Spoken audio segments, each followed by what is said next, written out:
창세기 12장 10에서 20절 말씀입니다. 그 땅에 기근이 들었으므로 아브람이 애굽에 거류하려고 그리로 내려갔으니 이는 그 땅에 기근이 심하였습니다. 그가 애굽에 가까이 이르렀을 때에 그의 아내 사레에게 말하되 내가 알기에 그대는 아리따운 여인이라. 애굽 사람이 그대를 볼 때에 이르기를 이는 그의 아내라 하여 나는 죽이고 그대는 살리리니 원하건대 그대는 나의 누이라 하라. 그러면 내가 그대로 말미암아 안전하고 내 목숨이 그대로 말미암아 보존되리라 하니라. 아브람이 애굽에 이르렀을 때에 애굽 사람들이 그 여인이 심히 아리따움을 보았고 바로의 고관들도 그를 보고 바로 앞에서 칭찬하므로 그 여인을 바로의 궁으로 이끌어들인지라. 이에 바로가 그로 말미암아 아브람을 후대하므로 아브람이 양과 소와 노비와 암수 나귀와 낙타를 얻었더라. 여호와께서 아브람의 아내 사레의 일로 바로와 그 집에 큰 재앙을 내리신지라. 바로가 아브람을 불러서 이르되 내가 어찌하여 나에게 이렇게 행하였느냐? 내가 어찌하여 그를 내 아내라고 내게 말하지 아니하였느냐? 내가 어찌 그를 누이라 하여 내가 그를 데려다가 아내를 삼게 하였느냐? 내 아내가 여기 있으니 이제 데려가라 하고 바로가 사람들에게 그의 일을 명하매 그들이 그와 함께 그의 아내와 그의 모든 소유를 보내었더라. 사랑하는 형제 여러분, 12월 27일 월요일 저녁 묵상에 잘 오셨습니다. 9절까지는 아브라함이 언약을 받아 믿고 순종한 것을 보았습니다. 그런데 10절부터는 믿음이 흔들리고 큰 실수를 범한 것이 나옵니다. 10절 그 땅에 기근이 들었으므로 아브라함이 애굽에 거류하려고 그리로 내려갔으니 이는 그 땅에 기근이 심하였습니다. 가나안 땅에 기근이 들었어요. 그래서 나일강이 있어 물이 풍성한 애굽에 잠시 거류하려고 떠납니다. 그런데 아브라함 생각에는 잠시 거류하겠다고 하는 것이지만 이것은 믿음의 위기입니다. 아브라함이 가나안 땅을 언약으로 받았고 가나안 땅을 언약으로 받았습니다. 또 가나안 땅에서 자손 대대로 거주해야 하는 것이 아주 중요한데요. 중요한 이유는 언약에 따른 계명이기 때문입니다.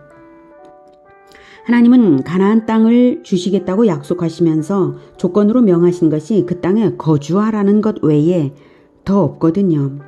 언약이 있으면 계명이 있는 것이고 그 계명을 지키는 것이 언약에 합당한 것이죠. 가나안 땅에 거주하는 것 이외에 다른 명령을 주신 것이 없습니다.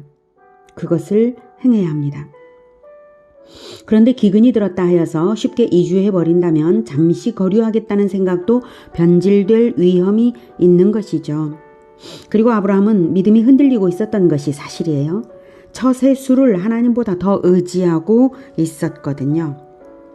11절에서 13절을 보면 그가 애굽에 가까이 이르렀을 때에 그의 아내 사라에게 말하되 내가 알기에 그대는 아리따운 여인이라. 애굽 사람이 그대를 볼 때에 이르기를 이는 그의 아내라 하여 나는 죽이고 그대는 살리리니 원하건대 그대는 나의 누이라 하라. 그러면 내가 그대로 말미암아 안전하고 내 목숨이 그대로 말미암아 보존되리라 하니라.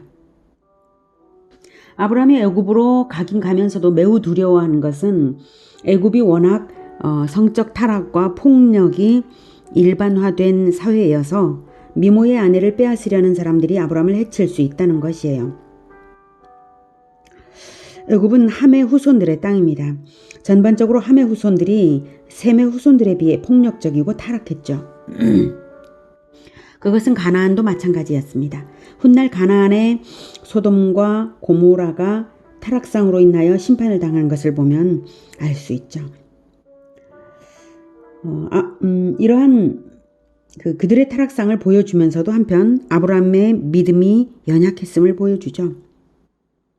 아브라함은 아마 가나안에서도 그런 위험이 전혀 없지는 않았을 것 같아요. 가나안의 블레셋 땅에서도 유사한 일이 이삭에게 있었던 것으로 보아 알 수 있고요. 다만 애굽은 이제 막 들어가는 것이고 낯선 이주민으로 그 땅에서 애굽에서 살아야 한다는 걸 생각할 때 더욱 염려스러웠을 것입니다. 하지만 문제는 첫째로 아브라함이 하나님을 의지하지 않고 아내에게 거짓말을 하도록 사주하며 처세술을 의지했다는 점이죠. 둘째로 아내의 정조보다 자기 생명을 아꼈다는 점입니다. 보통 사람에게도 아내의 정조는 생명처럼 귀한 것 아닌가요? 아브라함의 경우는 보통 사람과는 비교할 수 없게 아내의 정조가 중요합니다. 왜냐하면 가나안 땅을 약속받은 것은 메시아의 나라를 세우겠다는 하나님의 계획이 있는 것이고 메시아는 여자의 후손으로 태어날 거룩한 사람이거든요. 그러니 아내의 정조가 너무나 중요합니다. 언약에 직결되어 있습니다. 창세기 3장 15절의 여자의 후손 언약을 기억하시죠? 에덴에서 첫 범죄를 일으키도록 조장한 마귀에게, 옛뱀 마귀에게 하나님이 선언하신 것이 그것인데요. 여자의 후손이 마귀의 머리를 밟고 승리할 것이 선언되었어요. 창세기 3장 15절 내가 너로 여자와 원수가 되게 하고 내 후손도 여자의 후손과 원수가 되게 하리니 여자의 후손은 내 머리를 상하게 할 것이요 너는 그의 발꿈치를 상하게 할 것이니라 하셨습니다. 너는 옛뱀 마귀죠. 마귀의 머리를 밟을 후손이 여자의 후손입니다. 거룩한 후손이고 여자를 통하여 태어날 후손이죠. 그 후손을 왕으로 보내시기 위해 아브라함을 선택하여 가나안 땅 주실 언약을 주신 것인데 아브라함이 가나안 땅을 떠나고 있고 더욱이 아내를 누이라고 거짓말을 시키고 있는 것은 여자의 후손의 거룩한 출생에 대하여 아브라함이 생각지 못하고 있는 것이죠. 아내의 정조보다 자기의 생명이 지금 더 아까운 거예요. 아브라함은 자기가 받은 언약의 의미를 제대로 이해하지 못한 것 같습니다. 하나님은 여자의 후손 언약을 이루시기 위하여 아브라함에게 땅, 민족, 복, 언약을 주신 것이죠. 아내의 정조를 잃는다면 모든 것은 물거품이 되고 맙니다. 14에서 16절 아브라함이 애굽에 이르렀을 때에 애굽 사람들이 그 여인이 심히 아리따움을 보았고 바로의 고관들도 그를 보고 바로 앞에서 칭찬함으로 그 여인을 바로의 궁으로 이끌어들인지라. 이에 바로가 그로 말미암아 아브라함을 후대함으로 아브라함이 양과 소와 노비와 암수 나귀와 낙타를 얻었더라. 자, 14에서 16절을 보면 사례를 애굽 왕 바로가 데려가는데요. 아브라함이 걱정했던 것이 정말 맞았던 것일까요? 아니면 부부임을 정직하게 나타냈더라면 일어나지 않았을 일이었을까요? 18에서 19절에서 19절에서 바로가 아브라함을 책망하는데 어찌하여를 3번이나 말하면서 부정직함을 책망한 것을 볼 때에 아브라함이 정직했다면 일어나지 않았을 일이었던 것입니다. 아브라함이 지나친 염려와 부정직한 꼼수로 오히려 위기를 초래한 셈이죠. 타락한 나라의 왕에게 하나님의 백성이 질타를 당하는 꼴이죠. 얼마나 부끄러운 일인가요? 우리에게는 이렇게 세상 사람들에게 질타를 당할 일이 없기를 축복합니다. 자, 그런데 중요한 것은 하나님의 태도입니다. 17절 여호와께서 아브라함의 아내 사레의 일로 바로와 그 집에 큰 재앙을 내리신지라. 하나님께서 사레를 지켜주신 것이죠. 그랬기 때문에 바로가 알게 되고 질타도 하게 된 것인데요. 하나님은 아브라함을 직접 꾸짖지 않으셨지만 바로에게 질타당할 때 아브라함은 그 질타를 마치 하나님의 꾸지람처럼 들어야 마땅합니다. 어쨌든 아브라함은 질타를 당했어요. 바로를 통하여. 자, 가장 중요한 초점 2가지는 첫째로 하나님이 사례를 비상하게 보호하고 계시다 이것이고 둘째로 아브라함을 성장시키고 계시다는 것입니다. 첫째 초점에 대해서 더 말하자면 하나님이 사라를 보호하고 계시는 행동이 아주 특별한 것입니다. 성경에서 하나님은 저질러진 범죄를 심판하시는 분이시지 범죄가 저질러지기 전에 가로막는 일이 거의 없으세요. 왜냐하면 인간에게 자유의지를 주셨기 때문에 그렇습니다. 자, 그런데 사례의 경우에 사전에 바로의 가문에 재앙을 내리셨다는 사실입니다. 바로가 범죄를 저지르기도 전에 말입니다. 정말 이상하지 않나요? 이런 일은 이삭의 아내 리브가에 대해서도 똑같이 일어납니다. 하나님의 비상한 행동으로 사레와 리브가의 정조를 보호하시는 것은 바로 여자의 후손을 낳을 언약의 여자이고 유일한 여자이기 때문입니다. 여자의 후손은 예수 그리스도가 아니냐고요? 네, 예수 그리스도를 낳을 선조를 낳는 것도 똑같이 하나님은 그리스도를 보는 관점으로 하시는 것입니다. 하나님은 언약의 대표자를 보실 때 그 대표자의 모든 소속을 언약의 당사자로 보시는 것입니다. 에덴에서도 그렇게 하신 것처럼요. 에덴에서 아담과 맺은 첫 언약이 선악과 언약이었고 하와는 탄생 전이라 아담 안에 있었습니다. 선악과 언약을 하와가 어겼다는 것은 하와도 언약의 당사자라는 의미죠. 하나님은 온 인류 개개인들과 일일이 언약을 따로 체결하시는 것이 아니라 대표 한 사람과만 언약을 맺으시고 또 여자의 후손을 낳는 당사자는 아내이므로 부부가 연합되어서 언약 안에 있게 하신 것입니다. 하나님이 한 사람 언약의 대표자 안에서 모든 후손을 보신다는 것은 기나긴 역사가 하나님 앞에서는 하루와 같이 압축되어 있는 것과 같다는 것이기도 합니다. 그래서 사례는 언약 안에서 아담과도 동등하고 아브라함과도 동등할 뿐만 아니라 아내이므로 여자의 후손을 낳을 당사자인 것입니다. 하와도 그래서 아들을 낳았을 때 아주 기뻐했었죠. 또는 마리아처럼 또한 당사자인 것입니다. 예수 그리스도의 어머니 마리아만 여자의 후손을 낳은 것이 아니라 사례 역시 거룩하게 여자의 후손을 낳아야 하는 언약의 당사자인 것입니다. 그래서 언약이란 안경으로 볼 때에 비로소 하나님의 비상적인 보호 행위를 이해할 수 있는 것입니다. 그러니 예수 그리스도가 이미 태어나신 이후에는 개별적으로 여자의 정조를 비상적으로 지켜주셔야 할 이유는 이제는 없으시죠? 네. 언약적 의미에서 사례는 하나님에게 절대적으로 중요한 여자였습니다. 아브라함이 깨닫지 못했을 뿐이죠.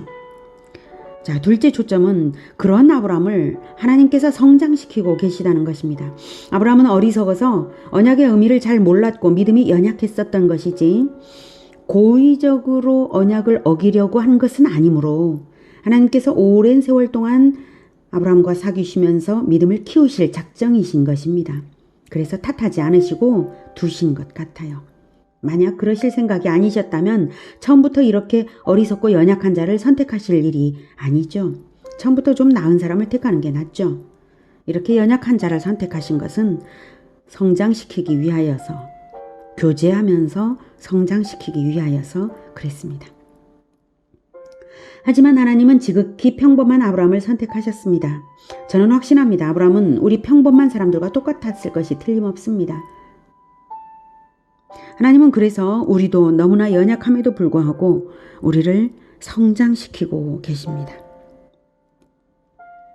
그래서 아브라함을 성장시키시느라 25년이나 걸려서야 이삭을 출생시키시고 또 10수년을 더 성장시키신 후에야 모리아산에 시험을 주신 것입니다.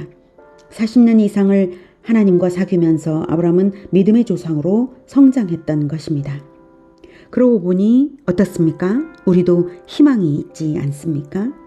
아브라함의 어리석음이나 치졸함과 비슷한 모습이 우리 자신에게도 나타났다 할지라도 너무 낙심할 필요가 없습니다. 하나님을 의지하며 하나님을 잘 사귀면 됩니다. 하나님은 우리의 어리석음과 치졸함의 때를 다 벗기시고 마침내 믿음의 조상이 되게 하실 것입니다. 시간 문제일 뿐이죠. 하나님과 사귀기만 하면 다 됩니다. 하나님은 반드시 하십니다. 우리가 하나님과 사귀기만 한다면 말입니다. 사례를 데려간 남자가 애굽 왕 바로였다는 것은 일반인이 아니라 왕이었다는 것은 또 하나의 은혜로 여겨집니다. 섭리죠. 그랬기에 추방되어서 다시 가나안으로 곧 돌아올 수 있었던 것입니다. 네, 왕의 추방이니까 왕이 추방시켰으니까 가나안으로 곧 돌아왔어요.